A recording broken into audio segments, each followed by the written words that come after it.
Hello my friends, আমি এক্ষুনি একটা যে ভিডিওটা দেখাতে চাইছি সেটা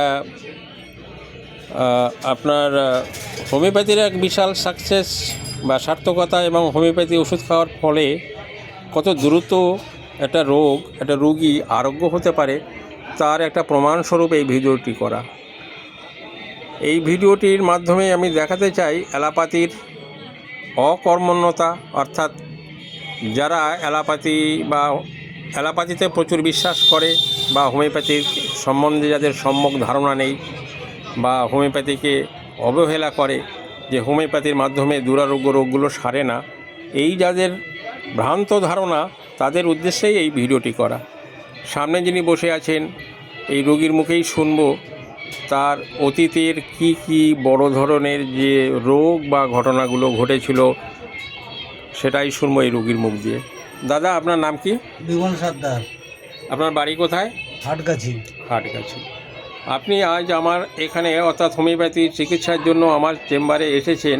এর আগে কি রোগ হয়েছিল সেটা যদি আপনি একটু বলেন খুব ভালো হয়। এর আগে আমার ওই স্ট্রোক হয়েছিল, স্ট্রোকের থেকে প্যারালাইসিস হয়েছে। আচ্ছা, কয়বার স্ট্রোক হয়েছিল? 3 বার। তারপর এই তেলে 3 বার হলো। 3 বারের মাথায় আর আমি উঠতে পারছি না। এই ডাক্তারের কাছে এসে আমার হাতটা এই উঠেছে। আচ্ছা, আগে কতটা উঠতো? আগে মোটেই উঠতো না। না। আর এখন একবারই তো আপনাকে ওষুধ দিয়েছি। এখন হাত কতটা উঠছে আপনি একটু দেখান একটু। বাহ, হ্যাঁ, কাজ সমান এখন উঠছে।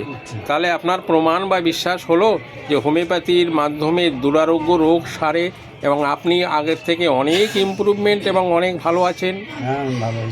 তাহলে ভিউয়ার্স, ফ্রেন্ডস, এটাই হোমিওপ্যাথির এক সাকসেস, যেটা অভাবনীয়। এবং প্রতিটি মানুষের মধ্যে আমি এটাই জানাতে চাই, হোমিওপ্যাথি অবহেলিত নয়। হোমিওপ্যাথির মাধ্যমে যে কোনো দুরারোগ্য রোগ যদি ভালো ট্রিটমেন্ট করা যায় তাহলে সমূলে এবং নির্মূলভাবে সারে। ধন্যবাদ আপনাকে ভিডিও করার জন্য এবং সবাইকে ধন্যবাদ জানালাম।